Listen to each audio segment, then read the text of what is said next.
Ângelo Venosa está nos dando a honra de fazer essa conversa conosco. Ângelo é um dos principais escultores brasileiros e da geração dele, incontestavelmente, e é uma pessoa com quem eu tenho tido a felicidade de encontrar e, por vezes, trabalhar. Ângelo, eu fiquei com medo de te chatear numa entrevista, porque tem um texto do Paulo Sérgio Duarte que diz que, se você quisesse falar alguma coisa, que seus trabalhos transmitissem ideias, você teria escrito um livro. É verdade, eu disse isso. É ótimo. Eu tenho fama de ser um pouco quieto e calado, mas eu diria que na idade mais do que madura, eu tenho falado bem mais, né? Uma amiga querida disse que hoje em dia eu sou uma cabrocha, de tão desinibido em relação ao passado. Que legal. Ângelo, falar em passado, começar pelo passado. Foi um encontro que eu nunca mais me esqueci. Era o seguinte, era uma exposição muito importante, projeto construtivo na arte brasileira. O Ângelo Venosa trabalhava pela Pinacoteca como assistente da Araci Amaral. E eu trabalhava no Museu de Arte Moderna do Rio como assistente da Lígia Pape.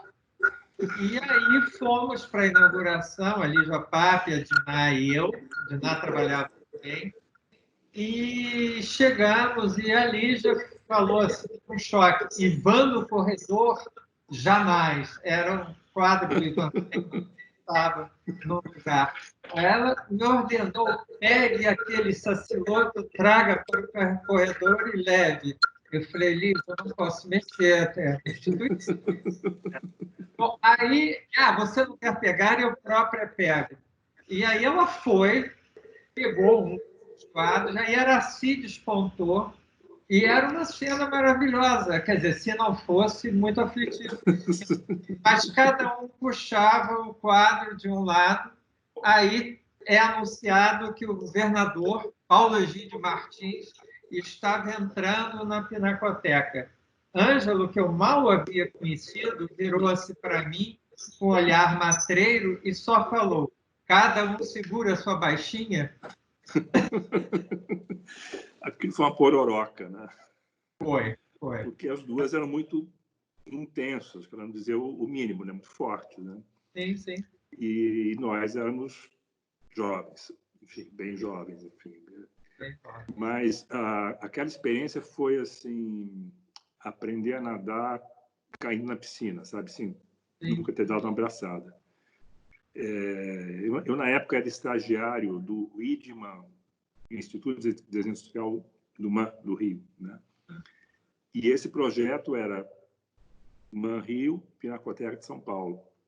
E o Berg Miller, que era o diretor do IDMAN, e era o diretor da ESD, me mandou para fazer a montagem. E eu era competente, mas era um garoto, enfim, conhecia pouca coisa. Eu me lembro que muito, assim, e essa exposição é uma exposição importantíssima, né? O panorama construtivo da arte brasileira. E eu conheci, pela primeira vez que eu vi o Bucor, os Boles, assim, não só vi como tinha que intuir o que era aquilo, a importância que tinha, e dizer: monta assim, monta assado, bota aqui, bota ali. Enfim, foi uma experiência incrível. Engraçado que uma outra coisa que eu não sei se eu falei contigo recentemente, não tão recente, alguns anos atrás, o Luiz Camilo Osório, teve num encontro no Texas, quando a coleção do... deu um branco. Saiu do Brasil para lá, de arte completa. Saiu do Lerner. Isso. E teve um encontro em que a Araci estava presente. Sim. E a Aracy tinha um esboço meu da época, esboço de montagem, que ela guardou. Eu fiquei comovido que ela tivesse isso ainda com ela. Claro. Mas, enfim, nos conhecemos ali e fomos nos conhecendo, nos encontrando ao longo do tempo, né? A minha função nessa exposição, né, era, junto com a Dinar, refazer as maquetes de projetos que não existiam mais. Sim. Foi o caso, por exemplo, dos poemas do Ferreira Goulart, que por muitas vezes eles estavam no projeto, e aí nós realizamos, e por outras restaurar, quer dizer, nós fizemos o livro da criação, mas restaurar trabalhos que necessitavam de algum cuidado. E foi uma delícia, eu também não sei como entregaram na mão de um casal de 23 anos. Isso eu era muito amigo de Lígia. E para fazer, refazer e tudo, nós tínhamos que entrar em contato com os artistas. Então, foi uma delícia, porque nós encontramos praticamente todo mundo. O Hélio estava em Nova York ainda, né? Ele não foi possível. Mas com os demais, nós tivemos grandes conversas e foi um jeito de... Claro que a Lígia já falava muito, mas de entrar, né, nesse momento tão especial. Teve outra história ótima com eles. Chegou um objeto ativo, que era um colecionador, com uma moldurinha. Eu nunca tinha visto o objeto ativo, mas olhei e falei, não, isso aqui está esquisito, não pode ser que isso tenha essa moldurinha. Eu chamei, falei, seu Íris, vem cá, isso aqui é assim? Falei, não, pelo amor de Deus, tira essa moldura. Imagina, quer dizer, o objeto ativo ficou inativado ali, não, que botou a moldura, foi como se fosse uma criptonita. Ângelo, e nessa época você já estudava na ESD do Rio, na escola de desenho? Sim, eu estava na ESD, cheguei no Rio em 74. Essa exposição foi o quê? 76? Não me lembro mais. 77. E ela mais para lá. Eu estava concluindo, então, mais ou menos o curso da ESG. E um pouco como tateando o que fazer, né? Sim. Um pouco, assim, alguns anos depois disso, acabei indo para o Parque Lage, fazendo aula com Áquila. Aí tem uma divergência com a Bia Milhazes, que eu acho que eu fiz 6 meses. Ela acha que eu enlouqueci. Não, eu fiquei mais tempo lá. Mas eu acho que aula no duro, eu fiz 6 meses. Mas, enfim, eu ficava convivendo, né? Os amigos todos daquele tempo são os melhores amigos até hoje, como a Bia, como o Daniel Senise, né? Enfim, então eu diria que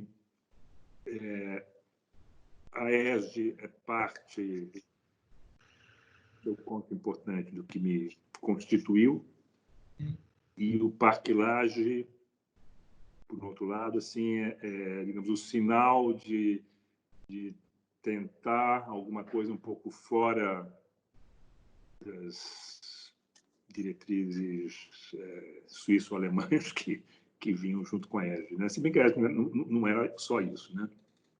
Claro. Você é um excelente programador visual, designer, né? E você desenvolveu isso paralelamente, né? Até poder só viver do seu trabalho, né? Sim. Isso foi uma atividade que eu tive ao longo da vida, simultânea ao meu trabalho como artista, né? Isso não foi um projeto.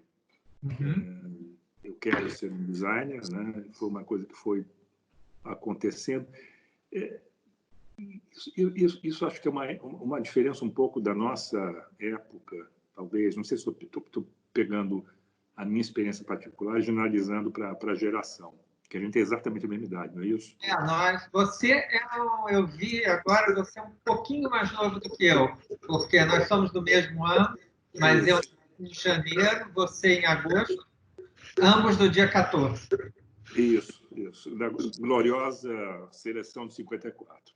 Exatamente. E eu tenho a impressão que, assim, na nossa geração, ou pelo menos comigo, você não projetava muito assim, carreira, nada disso. Você ia traçando, né, enfim, tinha os seus desejos, mas ia traçando um pouco o que te vinha à frente, né? Então, assim, eu acho, assim, meio que encurtando, acho que a ERJ e o Parque Lage, mais como, não de fato, mas mais como metáfora, tá? Tem a ver com duas coisas que eu acho que andam no meu trabalho, que é um lado um pouco cartesiano,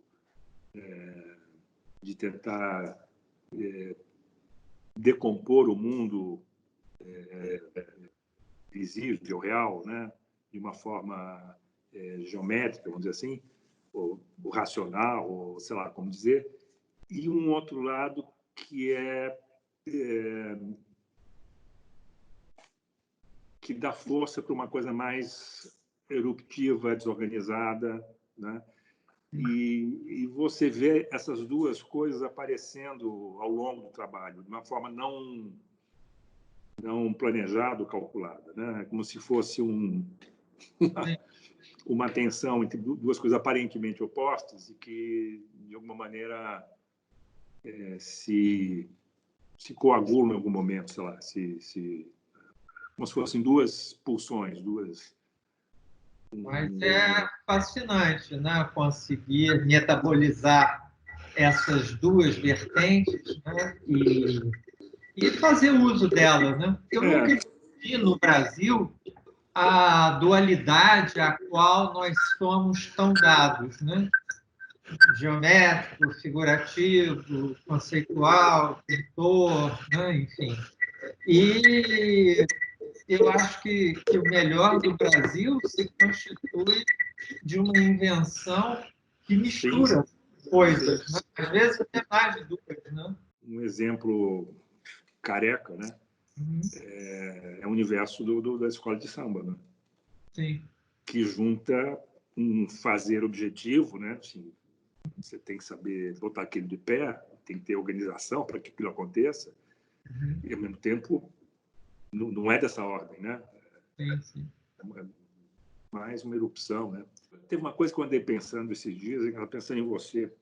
Que legal. Assim, que enfim, boa parte do teu trabalho como pensador, pesquisador, foi devotado ao Brasil moderno.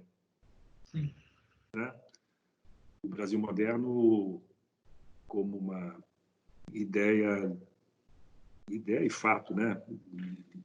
Belíssimo, super forte, né? Que aconteceu, sei lá, entre os anos 60 e 50, 60, enfim. E eu fiquei pensando isso como isso é quase uma miragem, né? E a gente está vivendo aqui o colapso dessa construção, né? Enfim, eu de fato pensei isso recentemente, não estava nem pensando na nossa conversa, estava elucubrando sobre o que a gente vem passando, né? Sim. E pensei nisso, assim, como o que foi para o brejo, essa ilusão de que nós poderíamos ser essa construção, que a gente foi durante um tempo, né? Enfim, pujante, né? Agora, é curioso, Ângelo, a minha atração tanto pela arquitetura popular, logo no início, né, que fiz na Guimarães, uma pesquisa sobre casas autoconstruídas, depois fiz um livro sobre motéis, e nisso tudo muito diálogo com a Lígia Pape, depois com o Museu Nacional, e eu acho que aí se realizou um equilíbrio dentro de mim, né? O Museu Nacional é também muito rígido, né? É uma ESD do pensamento. Do pensamento. E a Lígia, ao contrário, né? Ela te deixava... E é curioso que, mesmo a Lígia participar, quando ela faz essa exposição, foi a primeira vez que eu soube que ela era neoconcreta, que ela tinha fazido parte do movimento. E ela não dava a menor importância a isso, né? O trabalho dela era muito experimental, né? Era de ponta, tinha feito Whitney, a Gula, Luxúria, né? Então, nessa época, né, o meu jeito de encarar a arquitetura de um modo que não fosse... Porque era o seguinte, na minha geração, quem era de esquerda fazia planejamento urbano, e quem era de direita trabalhava na especulação imobiliária. Eu era de esquerda, tinha um horror a planejamento urbano, né? Achava que era até urbanismo moderno, eu sempre odiei, né? Eu acho uma coisa impensável. E aí fui fazer casas populares, né? Quer dizer, tentar um pouco de criatividade. E depois, o meu mergulho no modernismo, ele, para mim, foi um gosto adquirido. Né? Nos anos 70, eu não achava a menor graça. Eu achava muita graça em Zanin, por exemplo, né? Numa arquitetura de contracultura, mas aí, aos poucos, até a Maria Luísa de Carvalho, da revista Módulo, ela me convidou para fazer um artigo sobre modernos e habitação popular. E aí, olha, eu caí completamente em paixão por eles, né? Na época, eu era um estruturalista perverso, então, naturalmente, eu pegava as coisas de discurso, né, que na época já não eram tão pertinentes, né? Mas, no fundo, eu me apaixonei pela paixão deles e pelo exercício, né, deles. Isso, se nos anos 70 alguém quisesse me dizer, né, no hall do cinema, que eu construí a minha carreira, né? Eu fazia trabalhos com bairro, né? As instalações, enfim. A vida surpreende, né? Isso Graças a Deus. Ângelo, você como aluno do Ávila e como colega de vários pintores, você foi uma absoluta exceção, né? Quer dizer, de partir para objetos, para espaço. Conta um pouquinho. Sim. Eu acho assim que pintar era um pouco uma coisa automática e quase ingênua de quero fazer arte, vou pintar, né? Mas quando enfim, o que eu estava fazendo exigiu mais de mim, né? Afinal, o que você quer fazer? Assim, né? Não que eu tenha me colocado essa pergunta de uma maneira tão clara, mas eu caminhei para uma coisa que eu nem entendia como fazer escultura, né? Enfim, eu comecei a construir uns objetos que eram entendidos como esculturas, assim, para mim aquilo era simplesmente eu estava construindo uma coisa que não era uma imagem no plano, né? Sim. E veio talvez assim de uma lembrança,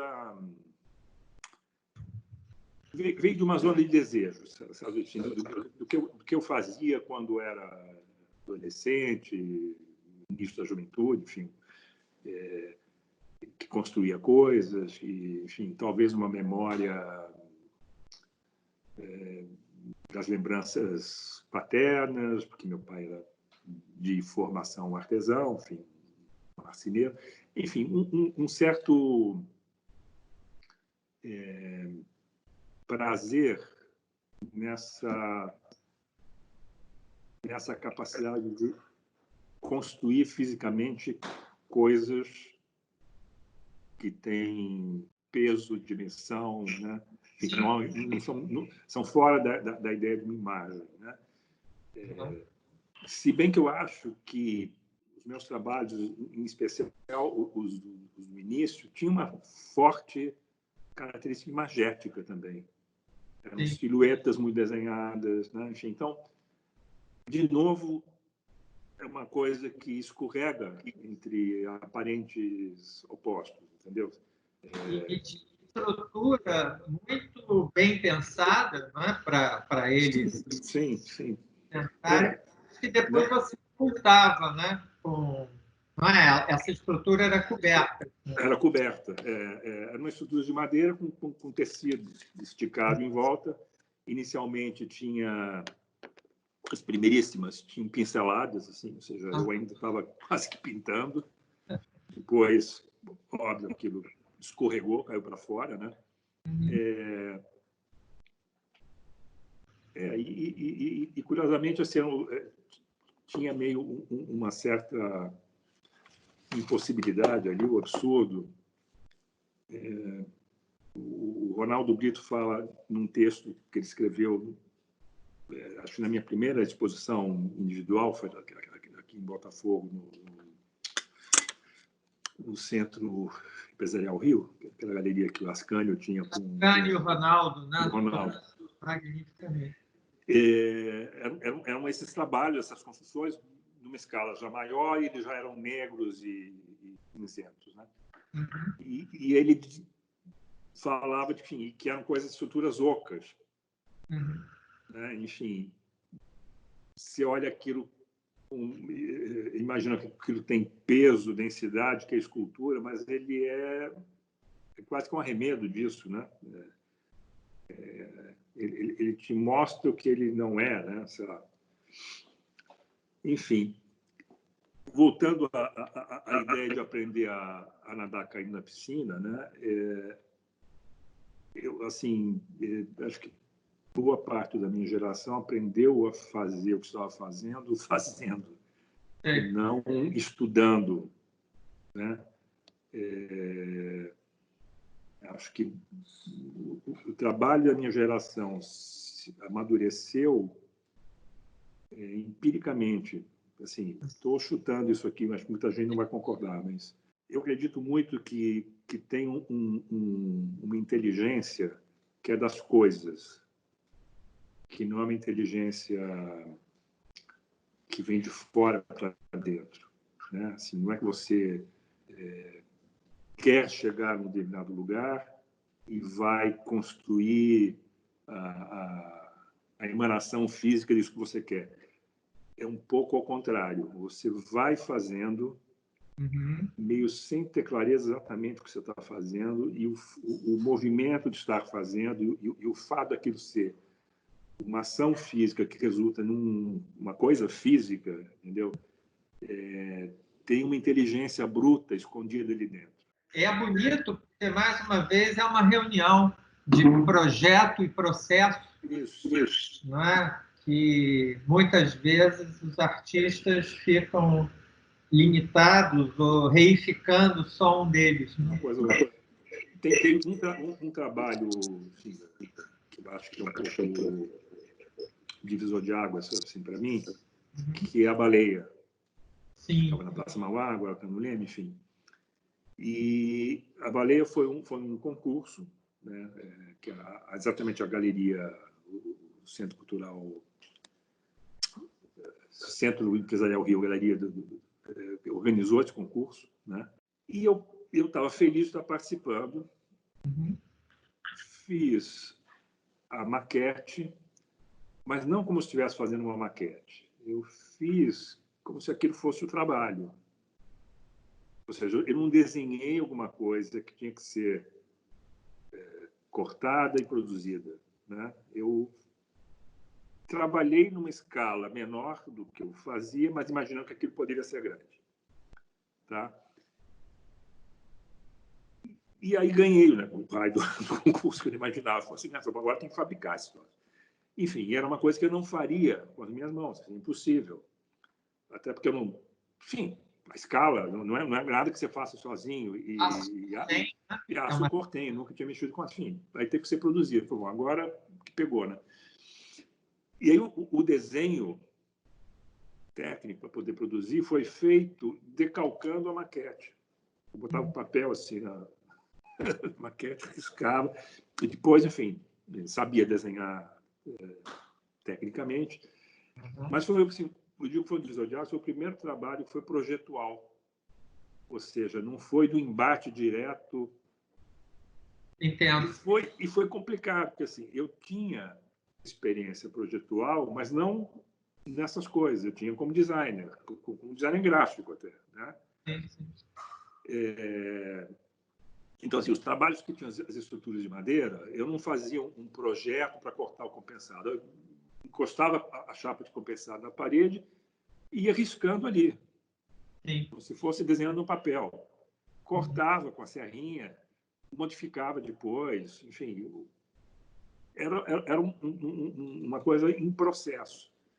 Aliás, essa coisa de ser em processo, eu acho que tem a ver com a pintura que a gente fazia no Parque Lage, de certa maneira, que era uma Sim. pintura de processo. Você Total. não, sei lá, você não, com uma exceção ou outra, nem estou assim, mas quem fazia aula com Aquila ou com, sei lá, com o Charles, uma escala enorme, mas era uma pintura que se fazia fazendo, né? E talvez eu tenha inicialmente levado isso para as minhas, entre aspas, esculturas. Sim, sim. Tem várias desse início que, se você tivesse fazendo lá um time-lapse no ateliê, ia ser muito curioso, porque assim, ela tinha duas pontas, de repente decepava uma ponta e virava outra ponta, entendeu? Não É, tinha uma ideia prévia. aham. E, né, era como se eu estivesse mexendo com argila, que é uma coisa que eu sempre detestei. Eu não sei porque eu tenho horror à argila. Não tem dureza, né? Uma coisa assim, sem coluna vertebral, sei lá, uma coisa esquisita. Não me entendo com argila. Mas, assim, tinha essa mobilidade, essa plasticidade, mas com objeto, com material muito duro, que definia algumas coisas. Chapa de compensado, você tem que usar de uma certa maneira, ou encaixar aqui, tem que encaixar de uma certa maneira, né? Aham. E tudo, enfim, uma coisa curiosa, assim, que as pessoas me acham muito habilidoso e eu acho que é mais ou menos. Eu sou habilidoso na medida do necessário. Assim, várias coisas são meio gambiarra na maneira de fazer, né? Porque a cabeça quer andar mais rápido que a mão, então você quer ver aquilo rápido, entendeu? Não vou fazer o corte preciso, entendeu? Não é o, sei lá, não estou fazendo um terreiro, entendeu? Que é uma maravilha, mas é uma outra coisa, né? O Claro. limite da capacidade que aquela madeira tem de sustentar, uma coisa fininha, enfim. O esqueleto desses trabalhos tinha uma certa brutalidade, que precisava acontecer rápido, como se fosse Sim. um gesto de desenho. Uhum, uhum. Né? E também é o maior antídoto contra maneirismos, né? Excessos, né? Essa... Sim, sim, sim. Eu agora estou, engraçado, estava conversando com a Ana Maria Maiolino essa semana, Uhum. e eu estava falando da minha dificuldade, enfim. E como você sabe, eu estou com ela, né? Estou com uma doença degenerativa, e isso, graças a Deus, está muito lento, está bastante lento, mas está cobrando o seu preço, né? Então, assim, a capacidade de usar a mão direita está um pouco pior.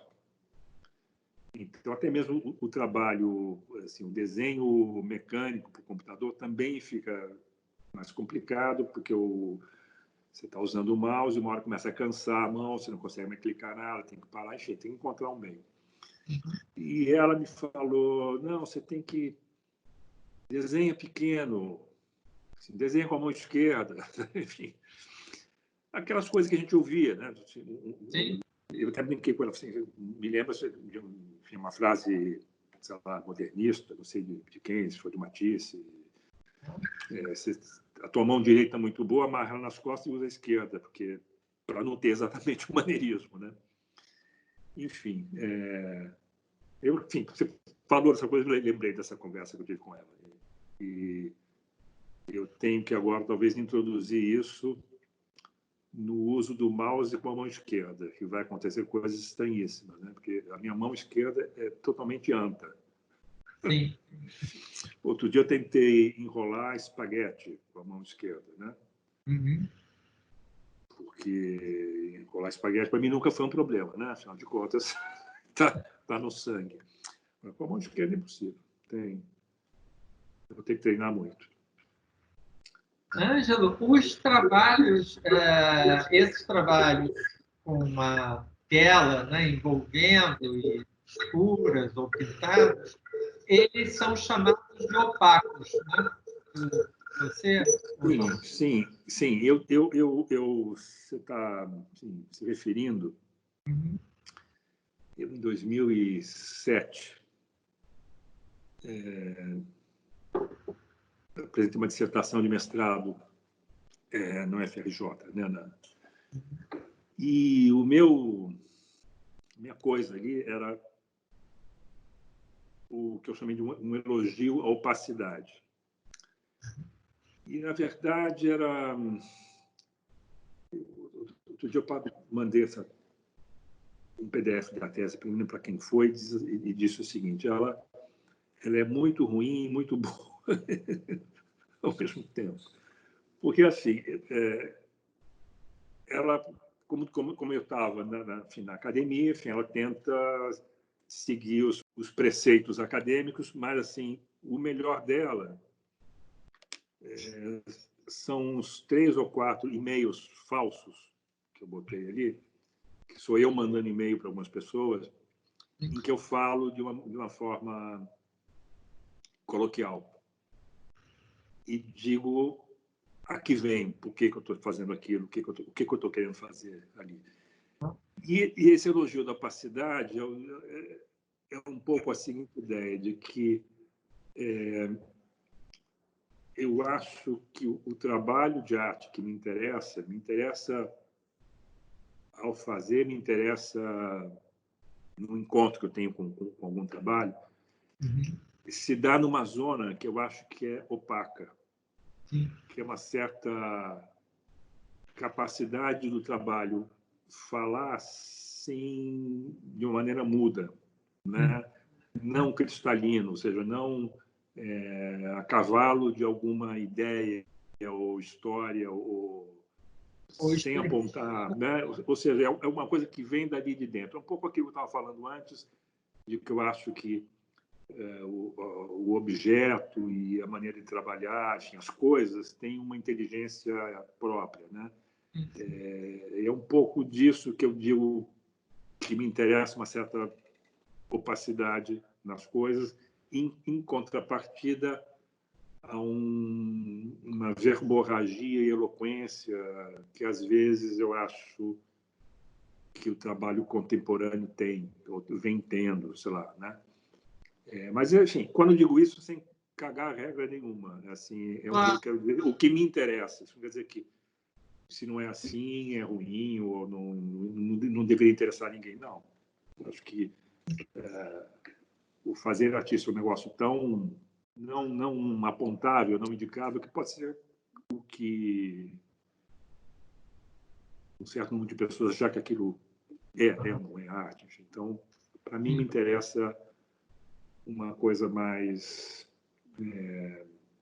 obscura, não é a palavra. Um dia desse, de noite, eu vi um barulho vindo aqui da mata, do Parque Lage, que era de algum bicho que eu já tinha ouvido várias vezes, e eu resolvi gravar com o celular. Quando eu peguei o celular, o bicho se afastou. Era um som assim, parecia uma lâmina de metal, uma coisa estranhíssima. Devia ser uma coruja, sei lá. Mas era muito estranho. Aí eu gravei e não se ouvia muito aquilo. Aí eu coloquei num programa de áudio e aumentei como se fosse o som, né? E ele ficou audível, mas veio muita sujeira também. E eu fico pensando se isso não era uma espécie de metáfora do processo de trabalho de que você persegue uma coisa que você não sabe muito bem o que é, se não ouviu direito, entendeu? E quando você acha que você está ouvindo, vem um monte de sujeira junto. Então, é uma coisa que te atrai, mas não tem muita clareza. É um pouco isso que me interessa, que tem a ver com a coisa da opacidade. Olha, eu fiz uma associação de ideias totalmente estranha, mas na nossa geração, bem jovem, né, nós somos um pouco pós-Beatles, né? Quer dizer, nós éramos muito jovens quando os Beatles estouraram. Mas eu adorava. E eu não sabia inglês, e eu meio que inventava as letras, né? Pelos sons e tudo. Né? E olha a pretensão. E algumas vezes Laura, eu lembrei disso essa semana também. eu fiquei decepcionado quando... Não, eu detesto quando não entendo. Porque eu tenho o prazer de ter gostado dos Beatles sem entender porra nenhuma. Exatamente. E no fundo, né, tá tudo junto, né? Quer dizer, eu me lembro que uma vez eu tomei um esporro da Lígia Pape, não me lembro qual era a música, era brasileira, né? E que eu disse, não, eu não gosto da música, mas eu gosto da letra. E ela falou assim, são indissociáveis.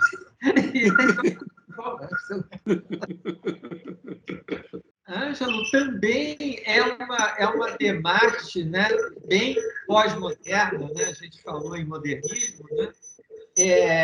Por um lado, o material te fala, né, mas ele não obrigatoriamente tem que estar exposto, né?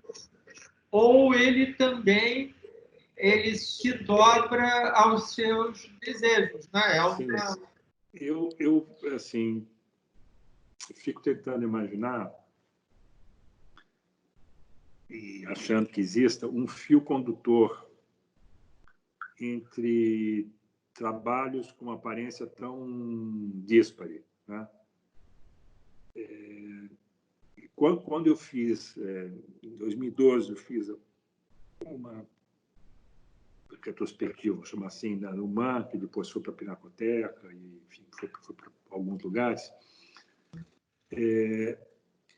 Eu fiquei muito feliz, porque ali tinha trabalhos desde 86, dessas construções, até alguns trabalhos que eu tinha feito naquele momento, que eram aquelas camadas de acrílico sobrepostas que criam uns volumes, umas curvas de nível, enfim. Se você mostra os dois assim, separados, mas como uma coisa vai entrar na outra. E eu senti que tinha uma espécie de murmúrio que passava pelas coisas. Eu sou a pior pessoa para achar isso, porque fui eu que fiz, então eu posso perceber melhor essa paternidade, né? Enfim. Mas, sinceramente, eu acho que tem esse murmúrio. Não, essa exposição era lindíssima, era ampla, né?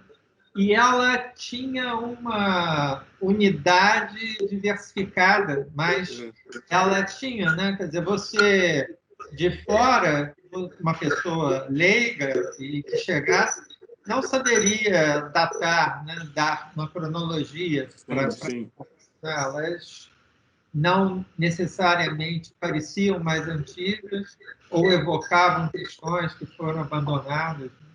Eu gostei muito. Teve uma coisa que eu acho que no MAN foi extremamente feliz e foi involuntário, de certa forma, o piso, aquele piso preto, é como se tivesse tudo mergulhado em petróleo, sei lá, coisa meio líquida, né? Sim. E que ajudou assim a fazer essa passagem entre as coisas, né? E é engraçado como são umas coisas que são assim, um acidente, tá? Enfim. É um acidente que você poderia modificar. Eu me lembro de gente que já você poderia ter pintado, jogado areia, pode ter neutralizado aquilo. Então, assim, é uma coisa que se apresentou e eu achei e valorizou. Fosse assim, né? Mas foi muito feliz ali. Foi muito... Essa exposição, por exemplo, na Pinacoteca, teve outra maneira de ler os trabalhos, até porque o espaço era mais compartimentado, né? O humano era praticamente um ambiente só. Tinha uma ligeira, entre aspas, antessala, mas era um ambiente só. E na Pinacoteca, apesar da escala ser semelhante, eram 3 espaços que acabam te forçando a separar grupos que você crê que tem algum motivo de serem separados, né? Bom, enfim. Mas isso é interessante, que é bom, abre espaço para falar de uma outra coisa que nos últimos anos foi interessante fazer, que é desenhar a exposição, montar a exposição. Sim. Eu não consigo imaginar o artista não meter a mão nisso, entendeu? Assim, Com certeza. Porque assim, a coisa ali, se você bobear, se perde. E a última experiência que foi muito legal nesse sentido, na verdade, enfim, um trabalho só, mas que foi pensado para o espaço, foi no Paço Imperial, agora em agosto do ano passado, né? Sei lá, eu acho. Um trabalho que, uma coisa rara para mim, tinha título, né? Que eu nunca dou título, enfim, a Catilina, que foi desenhado para aquele lugar. E eu acho que Aquela sala alta, né? Eu acho que caiu muito, enfim, funcionou muito bem. Ou seja, essa coisa de você lidar com a arquitetura e o teu trabalho é muito, muito entusiasmante, muito legal. Eu vi, Ângelo, enfim, não fui pessoalmente, mas vi várias fotos, vídeos da exposição que você montou no Espírito Santo, né, no espaço da Vale do Rio Doce, que é dos espaços expositivos mais bonitos, enfim, que eu vi ultimamente, e me impressionou muito bem também o seu uso de sombras, né? Quer dizer, a sua liberdade em usar sombras. Porque, em geral, um escultor quer tudo menos sombra, né? A não ser a sombra da própria escultura. Né? Sim. A Não. sombra refletida é o pesadelo. Né? Essa exposição foi o máximo, porque assim, eu fiz uma coisa que eu queria fazer há muito tempo, que era ter uma exposição no ambiente de penumbra. Ela até se chamou Penumbra. Essa coisa das sombras é interessante, porque é quase um crime, né? Você usar a sombra, vamos chamar assim, teatral, né? Aquela iluminação Potente. Foi duro, assim, porque tinha um iluminador, né, que queria fazer, enfim, por mais que eu dissesse, vamos fazer assim, assim, assim, eu senti que ele queria fazer uma boa iluminação, entendeu? E eu não queria uma boa iluminação, eu queria a estranheza de você, assim, que você entrava no espaço, ele estava todo selado, né? Então, quando você entrava, você vinha de fora, que estava muito claro, você não conseguia ver nada. Daqui a pouco a pupila vai abrindo e você percebe que você não consegue fazer uma escuridão, né? Assim, a capacidade do olho ver um fóton passando é enorme. Então já não fica tão... Você vê as coisas. O teu olho se acostuma. E tinha... Está me ocorrendo nesse instante, né? Um pouco o fenômeno do piso só me dei conta agora. Ou seja, essa escuridão, essa penumbra, criava um caldo ali, se tivesse uma adesão, né? uma coisa espessa que você estava dentro.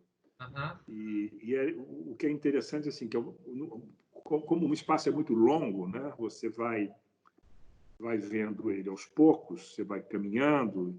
Então, no que você caminha, você tem experiência de cada peça, mas tinha um todo ali, né?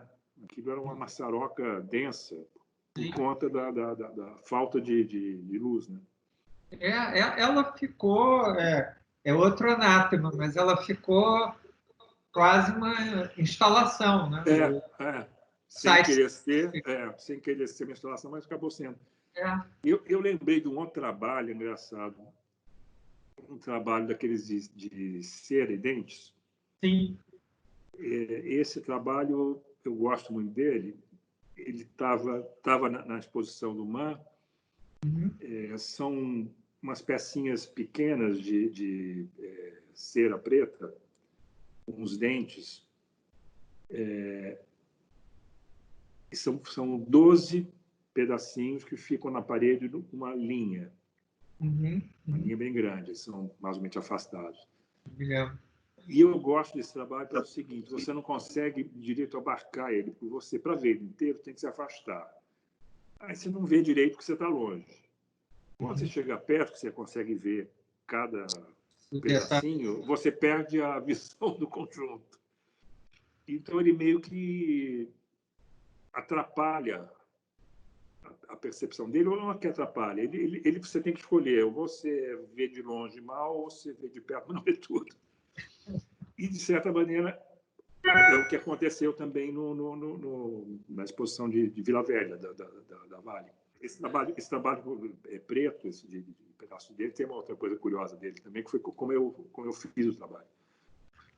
Eu peguei uma das peças que participaram da Bienal de Veneza, quando eu participei em 93, que era uma peça grande, preta, com um monte de dentes. Joguei ela para o alto e destruí. Sim. E com os destroços eu fiz esse outro trabalho. E eu gosto muito dessa ideia de assim, um pouco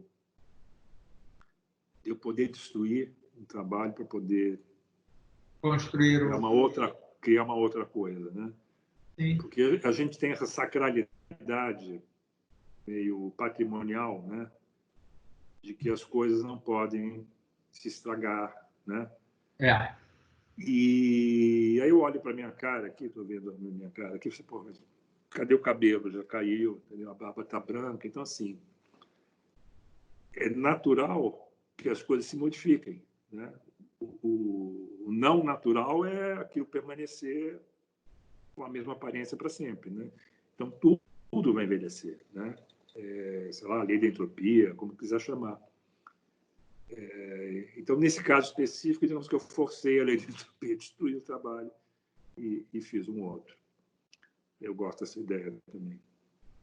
Eu estava me lembrando, Ângelo, de um outro trabalho que é lindo, que é um cubo de cera, mas aí é uma cera mais branca, e é um cubo que é cavado um vazio nele, também cúbico, e aí dentes, né, forrando todas as faces desse. É belíssimo. Pois é, para eu morder minha língua em relação à perecibilidade dos trabalhos, tem pessoa que esse trabalho dançou. Jura? Era de um colecionador, mas eu acho que ele foi ser viciado, não colecionador, o trabalho, e ele não existe mais. Eu sei que eu andei procurando por esse trabalho quando eu fiz exatamente a perspectiva, e quando eu encontrei, ele estava fraturado. Bom, de vez em quando algumas coisas têm que ir para o estaleiro, não tem jeito. A gente não vai? Não.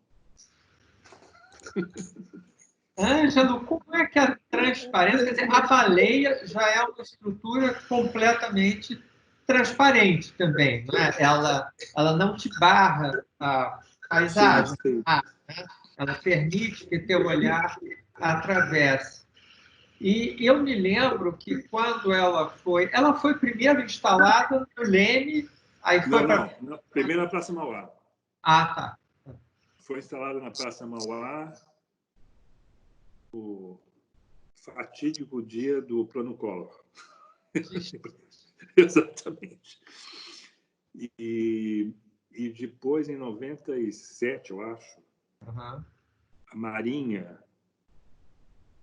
pediu para tirar porque queria colocar um busto ali, de um almirante. E aí Gente, quem é que estava no IFAM naquela época que me procurou? Tinha o Mário Machado na Funarte, Glauco, talvez, o Jaime Zé, Glauco Campeão. Daqui a pouco eu vou ver o nome. Certamente, enfim, você conhece ali o seu nome. Deu um branco agora. Eu sei quem é, estou vendo ele, mas não vejo o nome. Sim. Aí me procurou para a gente procurar um lugar, remanejar. Né? Uhum.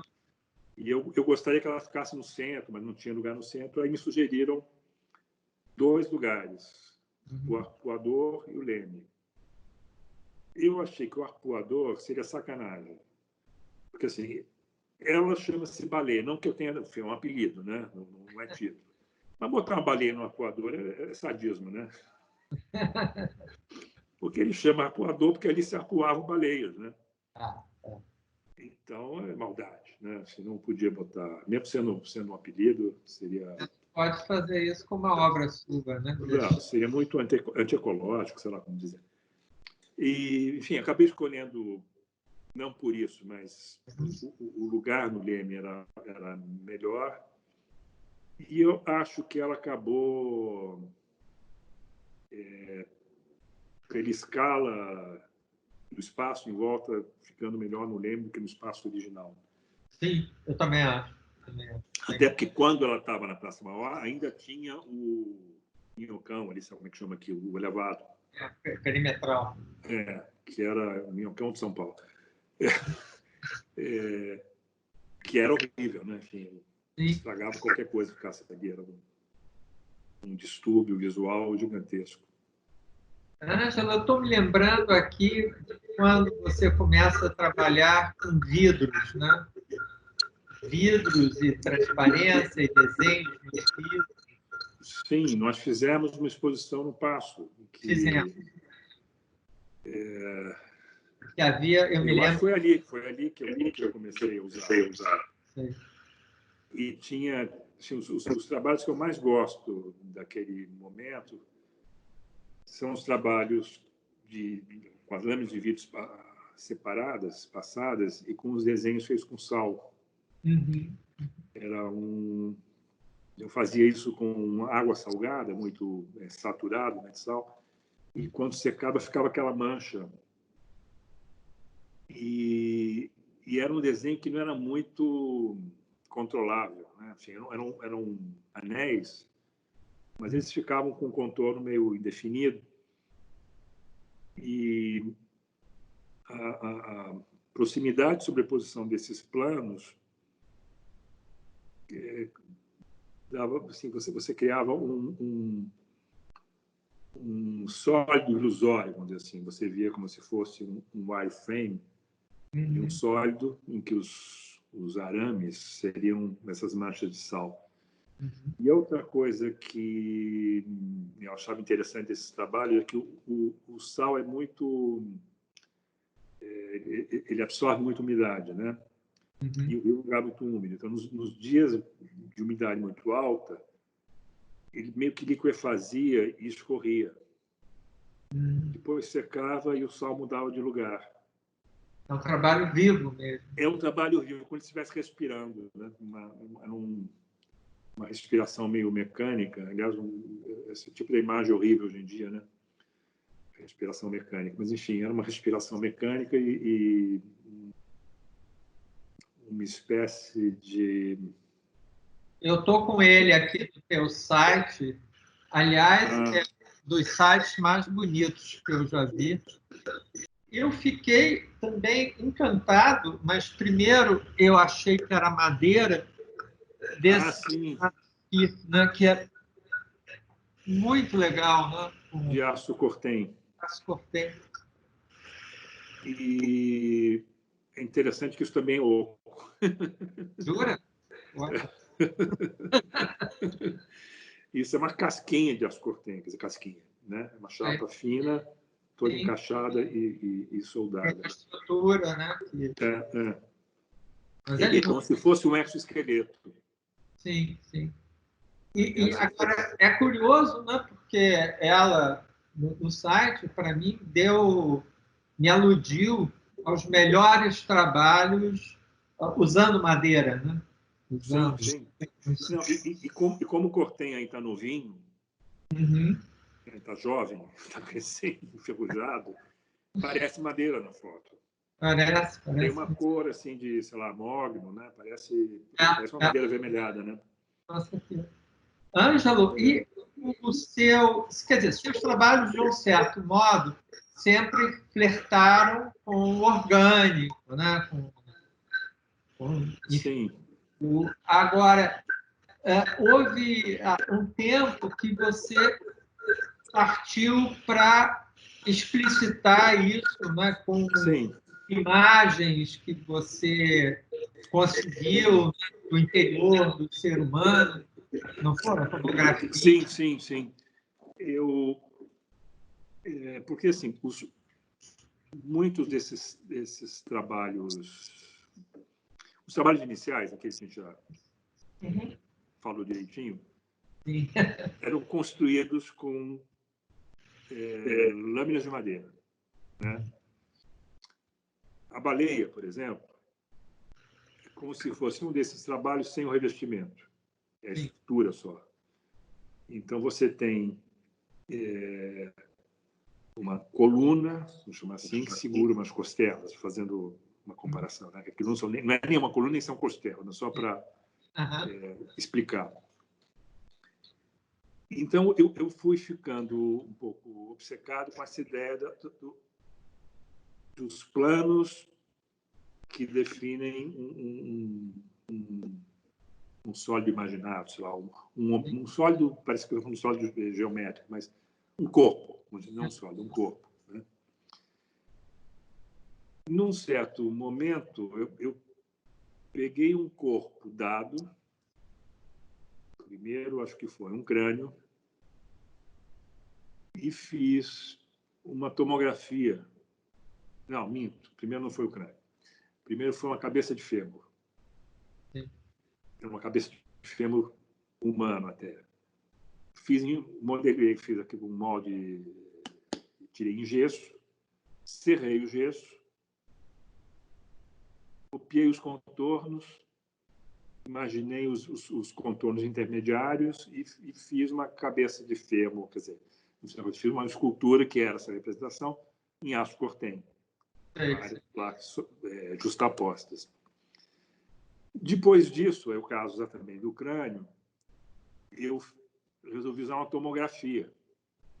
Tomografia nada mais faz do que fatiar. Não. E durante muito tempo fiquei usando, levava e ia no Felipe Matoso com os ossos embaixo do braço. E fazia, enfim, essas imagens. Depois eu descobri que tinha um projeto americano, numa universidade, de um corpo, de um condenado à morte que tinha doado o corpo dele e que tinha sido todo fatiadinho. É meio horrível, não preciso entrar em detalhes. Enfim, fizeram um carpaccio gigantesco desse infeliz. E essas imagens existiam, inicialmente eu vi na internet, depois eu consegui na época tinha CD-ROM, com esses. Então, na exposição que a gente fez no Passo, alguns trabalhos foram feitos com essa, chamar de matéria-prima, sacanagem, enfim, com esse material, né? Em que eu acho que na época eu desenhava no vídeo com uma caneta os vários contornos. Depois disso aconteceu uma coisa curiosa, que foi como eu acabava usando o computador para lidar com essas curvas, né? Guardar, enfim, ampliar, né? Eu tinha assim coleções de curvas de um certo trecho do corpo, né? O cara foi fatiado do ombro até o umbigo. Eu tinha essa coleção. E começou a me interessar um certo caráter gráfico disso. E eu juntei todas essas camadas como linhas, né? Num plano só. E comecei a trabalhar com isso como se fosse gravura, quer dizer, uma gravura digital. Sim. Então, eu modifiquei uma impressora inkjet, de grande formato. Na época, hoje isso é uma coisa trivial, mas na época não era muito. Eu descobri que nos Estados Unidos tinha uns cartuchos, que eram impressoras que o cartucho tinha as 4 cores ali, né? Então, tinha um cartucho para você adaptar que tinha tons de cinza e preto. E era tinta mineral. Então, aquilo, enfim, era feito para você fazer foto preto e branco impressa de alta qualidade. Sim, sim. Então, eu botei esse cartucho e imprimi umas gravuras, adaptando para cada fio uma cor. Que iam dar tons de cinza. Enfim, comecei a usar como gravura. Mais adiante, ainda mexendo nesse material,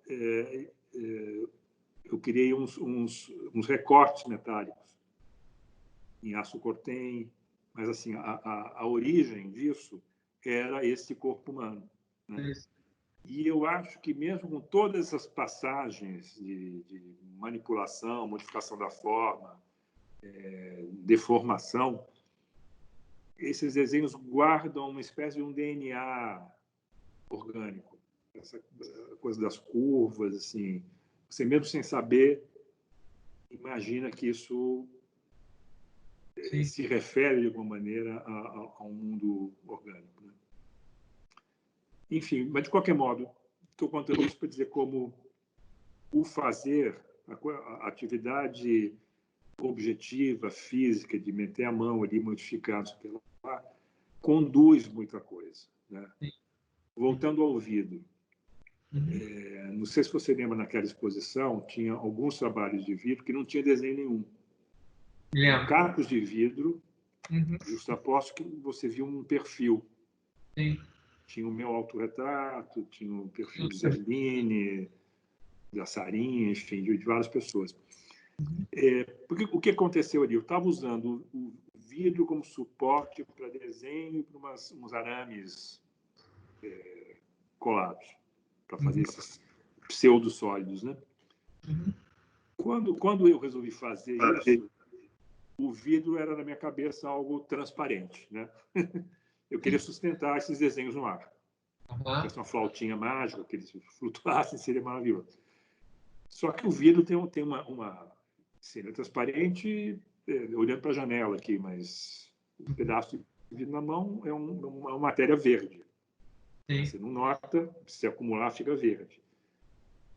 Aí eu fiquei encantado com a materialidade daquilo que era só um suporte para o desenho físico que eu queria que flutuasse no ar. E comecei a fazer uns trabalhos que eram só vidro sobreposto. O desenho foi embora. E o desenho era o limite desse plano de vidro, né? Isso para dizer como às vezes não é a intenção, eu quero chegar, então, tem coisas que são projetuais e a intenção, senão aquilo não fica de pé. Mas, ao mesmo tempo, a materialidade das coisas, o processo de fazer, vai engendrando coisa que você não estava vendo. E que, curiosamente, depois faz sentido com o resto do que você vinha fazendo, entendeu? Uma se engata na outra sem que você tivesse provocado ou planejado isso. Claro.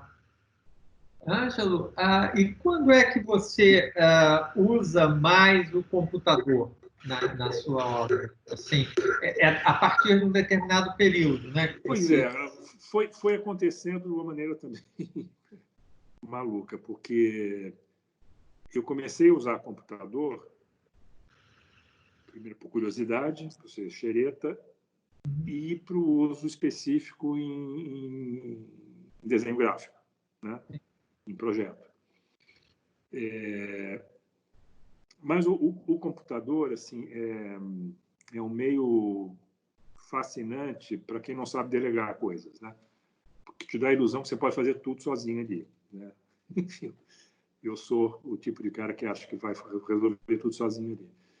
Então, naturalmente, eu comecei a perceber que algumas ferramentas que eram do meu uso diário ali como designer me serviriam para o que eu estava fazendo no ateliê, né?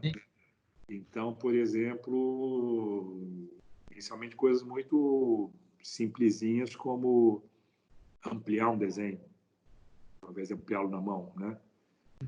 E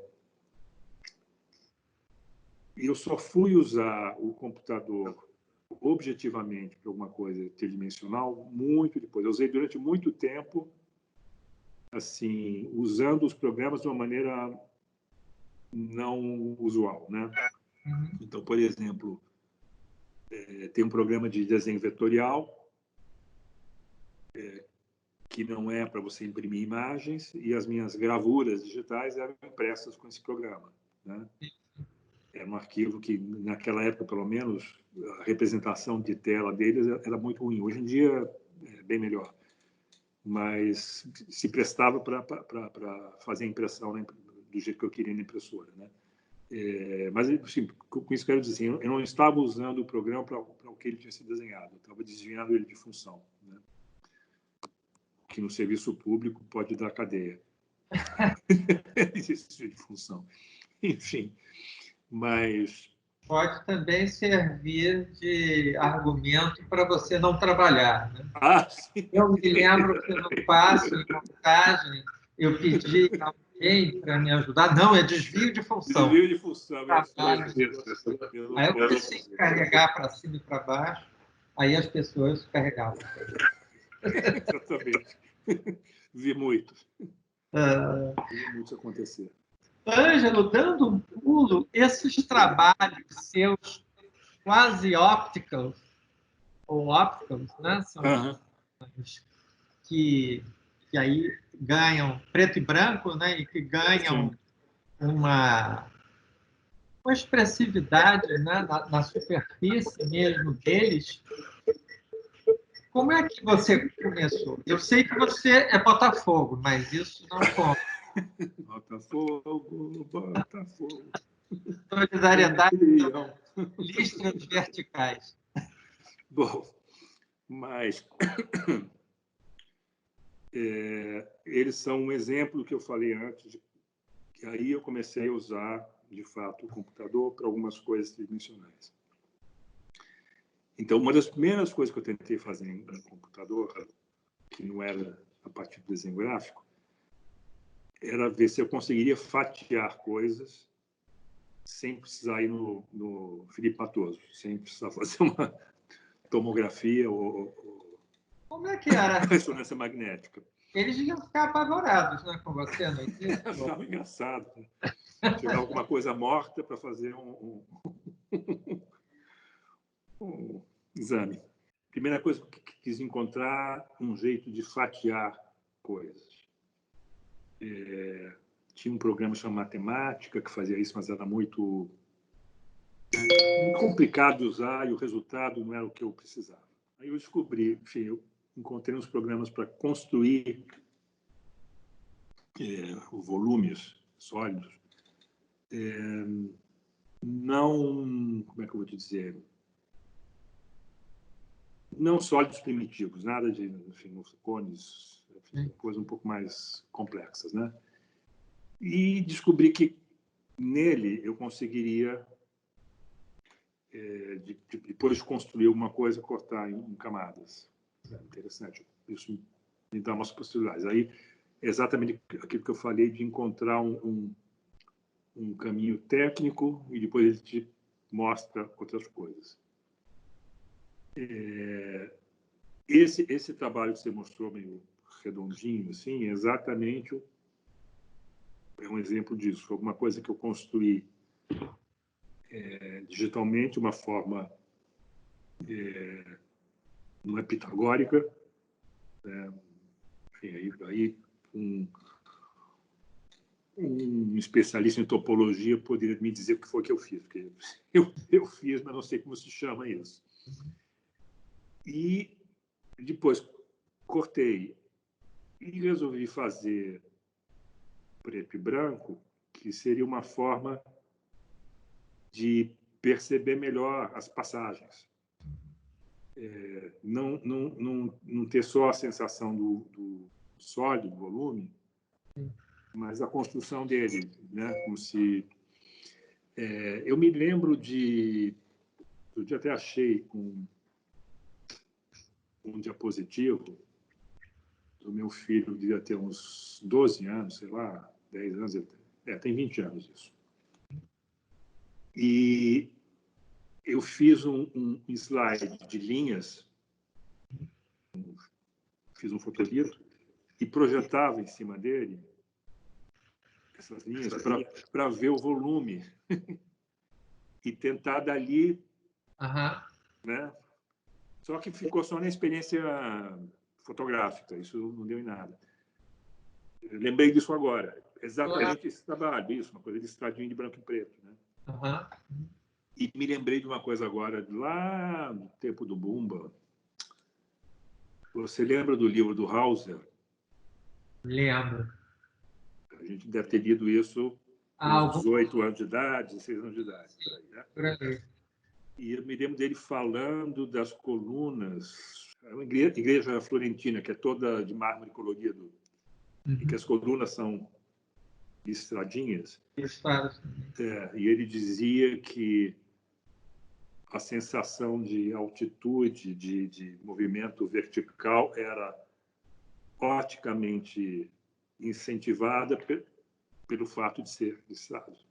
Se fosse um mármore de uma cor só, você não sentiria aquele... Mas eu não fiz isso pensando nisso, eu lembrei disso agora. As coisas vão misturando. Deixa eu te perguntar uma coisa. Sim. Como é que você tem dormido na pandemia? Olha, Ângelo, relativamente bem, à custa de algum incentivo. Umas drogas, isso. Incentivo químico, né? Agora, muitas vezes eu acordo pensando que uma vez eu sonhei que eu estava viajando, que eu estava em algum lugar. E quando eu abri o olho e eu vi que estava no meu quarto, foi uma decepção. E aí tudo veio, né? Tudo veio. Eu organizei a minha vida, e no início isso estava beleza, assim, acordava, eu fazia ginástica, depois eu tomava banho, aí meditava, aí almoçava e depois escrevia, né? Enfim, isso funcionou muito bem durante... até um pouquinho. Eu escrevi uma boa parte do texto de cartas são cartas trocadas entre Lúcio Costa e Le Corbusier, e eu estou fazendo a parte do Lúcio Costa. Mas depois isso já começou a não dar muito certo. E aí tem sido o que tem me aliviado muito são essas entrevistas, porque além de ocupar a minha tarde e de eu poder estar com amigos como você, eu, de algum modo, tenho que me preparar para isso, né? Então, eu li inúmeros textos sobre o teu trabalho e tenho feito isso, né? Continuamente. Eu entrevistei a Regina Silveira, eu também... Enfim. Agora é um horror, né? Hoje eu tive que sair para ir ao médico, né? E só seres humanos com máscaras mais engraçadas. Mas eu te perguntei porque assim eu estou dormindo muito mais. Sim. Eu tenho sonhado mais. E o fantástico, eu tenho devaneado. Assim, que é você sonhar acordado, sabe? Praticamente acordado. Você está assim, de olhos fechados, mas você está acordado. Sim, sim. Mas o sonho continua. E você consegue quase que conduzir ele para onde você quer, entendeu? É um dos momentos mais gostosos, eu acho. É uma delícia. E tem acontecido muito. Com certeza. Só que o meu Cocker Spaniel... sim, ele não gosta disso. Não, ele descobriu que eu já estou acordado, o danado, né? Ele tem 1 ano, Samuel. Sim. Então, tem que tomar o maior cuidado, porque senão ele vem e lambe a minha cara e aí acaba qualquer devaneio. Não tem devaneio possível. Como... E ele chama-se Samuel Cavalcante, não? Ele chama-se Samuel Jackson Cavalcante. Porque o nome dele era Samuel Jackson. Jackson. Mas eu prefiro vê-lo como um profeta, né? Uma coisa mais hebreia, assim. Mas aí Samuel Cavalcante. Mas bicho é outra coisa, que eu estou com 2 cachorros, né? E eles brincam, brigam, enfim, enchem a vida, né? Quer dizer, o trabalho que dá compensa. Ah, sim. Ângelo, eu estou me lembrando do trabalho lindo que você fez agora para a Casa Roberto Marinho, né, sobre o tema jardim, Jardim. que é uma singela, linda impressão, né, 3D. Me corrige como é, e que tem um objeto, né, uma preta. Aquilo eu diria que é um dos trabalhos. Tem os trabalhos que eu chamo são do lado B, sabe? Sim. Coisas de vídeo e fotografia, né? Uns trabalhos que, enfim, eu gosto de fotografar, eu fotografo muito, mas agora está mais difícil por conta de posição, e tal. E ali usei umas imagens que eu tinha feito no Jardim Botânico, porque o ateliê fica do lado do Jardim Botânico, e ali tem uma entrada na Pacheco Leão, né? Então, de vez em quando, eu fazia umas incursões ali, exatamente safari, uma obsessão muito grande pelo bambuzal. Extremamente bonito o chão do bambuzal. Então, uma imagem dessas, invertida, tem um processo de impressão que é fascinante, que tem hoje em dia, que você imprime qualquer material, e tem um volumezinho que é uma impressão 3D, que era de uma... Eu acho que aquilo é uma... Como é que chama? Ponta da língua. Uma árvore que tem de um monte no Rio, agora está um monte em frente aqui, que quando as folhas secam, a folha se retorce. Como é que chama? Amendoeira? Não, não é amendoeira. É muito escultórica, assim, faz um volume. Eu, em termos assim de plantas, eu fico uns 15 minutos para decidir o que é uma palmeira. Então, então, deixemos o nome para lá. É uma folha muito bonita quando seca. E eu tinha escaneado uma folha dessa, escaneado tridimensionalmente. Estava na minha caixa de guardados aqui. Então, enfim, foi uma coisa colhida, vamos dizer assim, do real, né? Sim. Um objeto encontrado, que é uma coisa que eu andei fazendo bastante com essa minha entrada aí na impressão 3D, já tenho mais de 5 anos, sei lá. Que é exatamente poder flutuar entre algo que você captura e algo que você constrói. Sim. E, às vezes, um híbrido disso, né? Você pode juntar as duas coisas e modificar, enfim. É uma coisa meio, como é que eu vou dizer,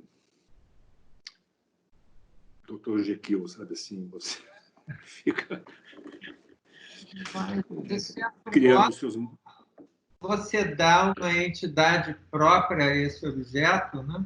Sim, quase sim. como materialização de sonhos também, né? Sim. de objeto, muito bonito. E tem outra coisa que me interessou bastante na coisa da impressão 3D. Por um lado, é um troço muito nerd, né? Uhum. Tem aquela máquina, você tem que entender como aquilo funciona, se pifar você que vai consertar, você acaba fazendo modificações.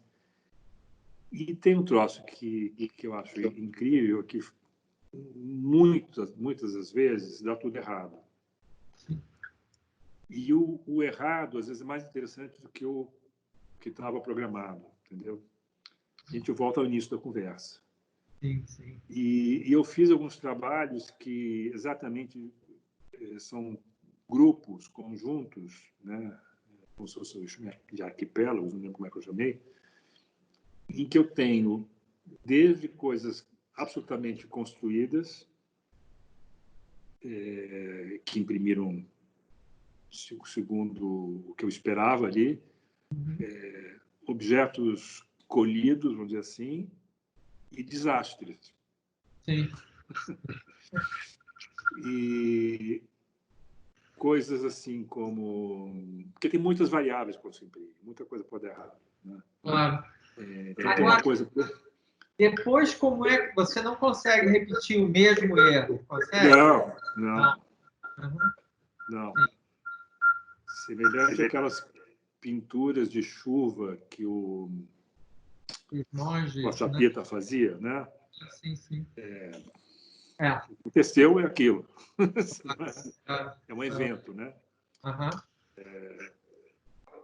Uma vez, por exemplo, entupiu a saída de plástico derretido e criou soltou o que estava sendo impresso, porque assim, são camadas sobrepostas. A impressão 3D faz o que eu sempre fiz, empilha camadas, né? Uhum. Vai derretendo o plástico, né? A coisa caminha e vai fazendo uma curva de nível. Quanto mais fina for essa camada, menos você nota as passagens. Às vezes, o plástico se desgruda da mesa. E como as impressões duram horas, você não está ali. Vou ter para imprimir, sair do ateliê, vou ver na manhã seguinte. Quando você chega ali, tem um emaranhado de fios, ou quebrou uma determinada peça e imprimiu só para um lado, sei lá, enfim, acontecem coisas mais absurdas. Ou deixa, quando o cabeçote se move, deixa um fiapo e a peça fica toda peluda.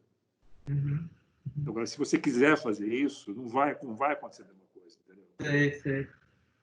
Não, O fascinante é isso, é um modo de fazer que é feito para ter repetibilidade. Sim. E você não tem garantia de repetibilidade. Isso que é interessante. O duende ali se rebela, entendeu? E faz o que ele quer. Muitos artistas falam que, às vezes, o Aquila é um que fala isso, que as pinturas se movem sozinhas, né, à noite no ateliê. Sim. Né? Bechara estava falando isso outro dia, falou que o Tunga, uma vez, filmou o ateliê à noite, né, para provar isso. Né? Mas... Como é que é o nome dele? Americano. Bem... Que tem aquele trabalho do palhaço. De nomes. Ele filmou o estúdio dele de noite. Sim. Aparece um ratinho. Uhum. Muito interessante. Gente, adoro ele. Eu também estou... Bruce Nauman? Não. Bruce Nauman. Bruce Nauman. Olha só, bom. Da nossa idade, a gente tem que andar junto sempre. Tem que andar junto para formar um quarto de memória. Trabalho colaborativo, memória colaborativa. Isso. Ângelo, tem alguma coisa que nós não tenhamos falado que seria... Não, acho que a gente escovou tudo. Olha só, eu quero te agradecer imensamente, prazer. Eu adorei também e foi mais fácil do que eu esperava. Vamos fazer isso mais sem só privadamente. Isso. Vamos fazer assim. Abração, querido. Valeu mesmo. Abração.